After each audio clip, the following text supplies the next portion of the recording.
খুন ধর্ষণ রাহাজানি লুটতরাজ চাঁদাবাজি হতেই আছে। তাহলে কি হলো আমাদের এই সরকার গঠন করে?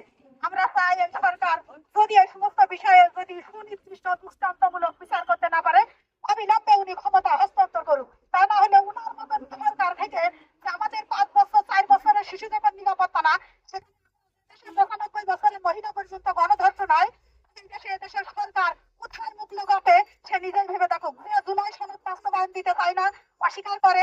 সব ছাত্রদের রক্তের পরে হেঁটে আজ আমরা এই বাক স্বাধীনতা পেয়েছি, সে সম্পূর্ণ বাক স্বাধীনতাকে অস্বীকার করছে।